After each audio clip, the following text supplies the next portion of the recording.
voltou ao terceiro jogo sem derrota no Campeonato Brasileiro. Vinha de 2 vitórias e ontem um empate. Não foi contra qualquer adversário, foi contra o Flamengo. Apesar de o time carioca ter alguns desfalques, no final 2-2. Jogo que aconteceu com o comando do tricolor na Vila Belmiro. O time de Crespo saiu na frente logo no começo com o Luciano, gol 101 dele, rumo ao 105. Mas no lance seguinte o Flamengo empatou em um pênalti. No segundo tempo, o São Paulo tomou a virada, mas Plata foi expulso e o Flamengo com 10 sofreu o empate, gol de Ferreirinha. Enfim, ele voltou a marcar 8 gols no ano. Faltam 2 para conquistar aquela aposta. Quem sabe o gol 10 vai sair até mesmo contra o Corinthians. Logo, logo esse jogo vai acontecer. Após a partida, ele, Hernan Crespo, deu mais uma boa entrevista. Vamos ouvir alguns trechos ao longo dos dias. E agora ele fala sobre as diferenças do São Paulo lá do primeiro turno. Ele que estreou justamente contra o Flamengo, para este São Paulo, que jogou e empatou contra o Mengão na Vila Belmiro. No momento que a gente chegou, era construir uma ideia, uma identidade. E depois começar a ver coisas onde a gente podia arriscar um pouco mais. Muitas vezes deu certo, muitas vezes não. Onde podia modificar coisas quando eles assimilaram o que a gente pretendia. Porque então, se você vai ver, hoje colocamos a Ferreirinha aí. Quando todo mundo pensava colocar um lateral, a gente... Por quê? Porque sabe que todo o time dava garantias para poder jogar um certo jeito. Então, a base está sólida, São Paulo sabe o que jogar, e a partir daí começar a ver e tentar coisas. Então, hoje tentamos uma coisa de uma parte diferente. Por quê? Porque olhados na base que a gente construiu nestes 4 ou 5 meses. Este é Hernan Crespo, falando aqui na 105 FM, soma agora 45 pontos, ainda luta por uma posição melhor para uma pré-Libertadores. Próximo jogo, de novo na Vila Belmiro contra o Bragantino, sábado, 9 da noite. Enzo e Alan Franco vão retornar de suspensão. Ontem Marcos Antônio e Lucas começaram no banco e Pablo Maia sofreu pancada no tornozelo. 18h23, Luiz Marcelo Bigato. A gente ouviu o Crespo falando do jogo aí, mas eu gostaria de saber a sua opinião, Bigato, em relação ao que disse o Crespo na questão do clube.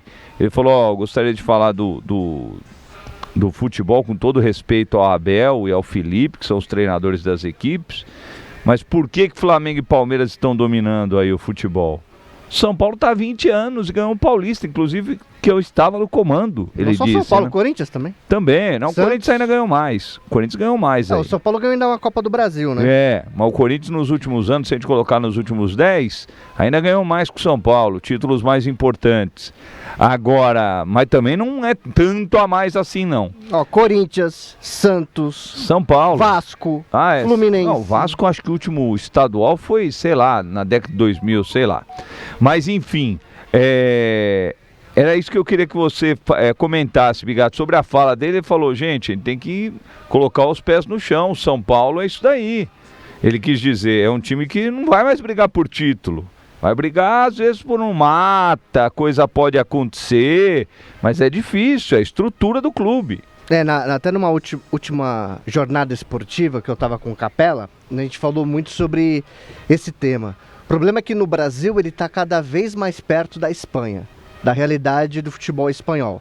Na Espanha você tem Barcelona e Real Madrid e o resto. E a cada ano que passa, mais fortalece essa ideia que no Brasil você tem Flamengo e Palmeiras e uma distância bem grande, aí vem os demais. Por quê? Primeiro, pela organização de cada clube. Não saiu do nada esse fortalecimento financeiro e organizado de Palmeiras e Flamengo. Começou com o Palmeiras lá na Série B do Campeonato Brasileiro, com o Flamengo anos e anos não ganhando absolutamente nada, mas que eles optaram por esse formato para se reorganizarem. E depois, pouco a pouco, essas duas equipes se estruturaram e hoje são duas potências do futebol brasileiro. Se Corinthians, São Paulo, Santos não seguirem esse caminho de sanear, primeiro se preocupar em organizar financeiramente os clubes para depois começar a montar times competitivos, não vai sair do lugar. Porque vamos pegar o exemplo do Corinthians. O Corinthians contrata, não ganha nada e aumenta a dívida. O mesmo o São Paulo repete no Morumbi o que o Corinthians faz lá em Itaquera. Então é muito difícil você ter time para competir hoje com Palmeiras e Flamengo com essa distância financeira. Hoje, infelizmente, São Paulo e Corinthians são apenas participantes de campeonato. Participa, mas não são times que têm o protagonismo de chegar sempre a decisões, quartas de final, semifinal, final, brigar por cada título. Isso só Flamengo e Palmeiras conseguem. Agora o São Paulo ontem fez um bom jogo contra o Flamengo, muito competitivo. Você viu a vontade, Bigato? Isso faz parte, né? Acho que todo jogo o atleta tem que ter essa mesma vontade. Porque você está reclamando agora da vontade do jogador do São Paulo. Eu vou desabafar. Ó, o São Paulo jogou bem. Vou dar informação. Aliás, a arbitragem ontem beneficiou o Flamengo. Por quê? Porque aquele pênalti não existe. É igual o Dandileri. Brasileira. Que é igual o Dandileri.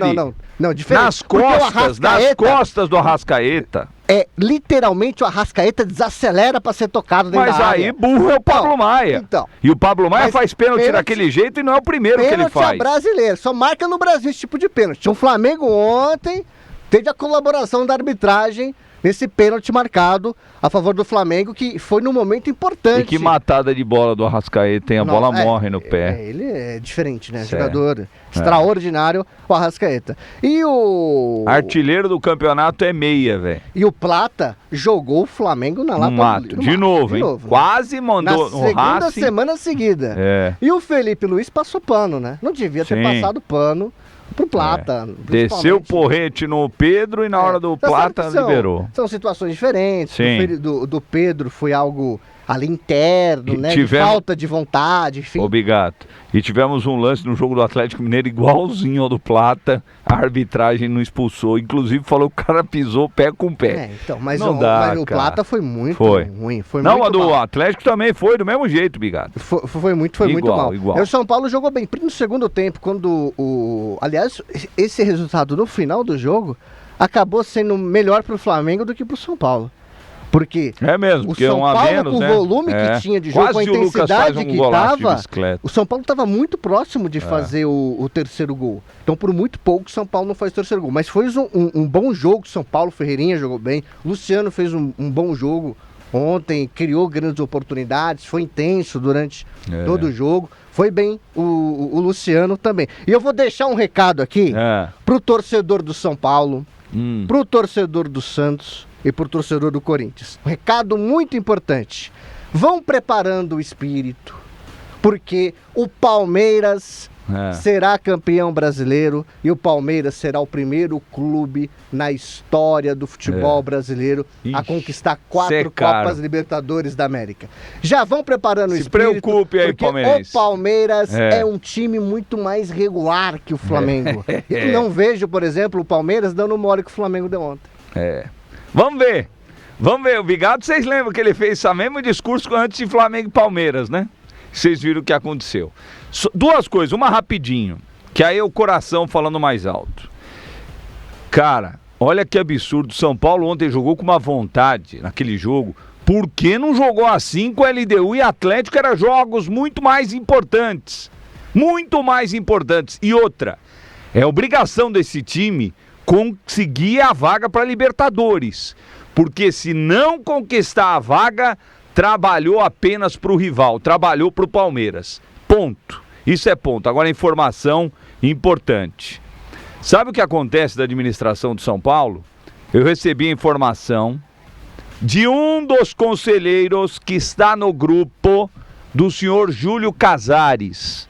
Tem um grupo lá, Bigato, de conselheiros, muitos conselheiros. Está lá o senhor Júlio Casares. Começaram lá a cobrar dentro do grupo. E aí, Casares, como é que vai ser no ano que vem? E aí, presidente, o que vamos fazer, etc e tal. E começaram alguns, aproveitaram para criticar. Fizeram uma reunião, chamaram 250 conselheiros e deram o seguinte recado. Um dos administradores lá do São Paulo, olha...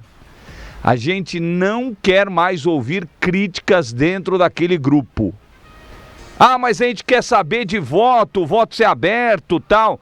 Não, o voto não será aberto e se vocês continuarem, quem criticar será excluído do quadro de conselheiros. Olha que absurdo, cara. Olha o que o São Paulo virou, uma ditadura. Uma ditadura dentro do clube, de uma administração ridícula. Ridícula. Eles ameaçam os conselheiros. O São Paulo continuará dessa forma. O Casares já está preparando o seu candidato para que ele volte em 2030, que é o ano do centenário, que seria em 35, mas mudaram, né? Agora é 30. Então, para que ele volte como presidente, esses caras querem acabar com o São Paulo. Se o São Paulo não profissionalizar, trazer profissionais do ramo para o negócio, ficar o social na mão de quem está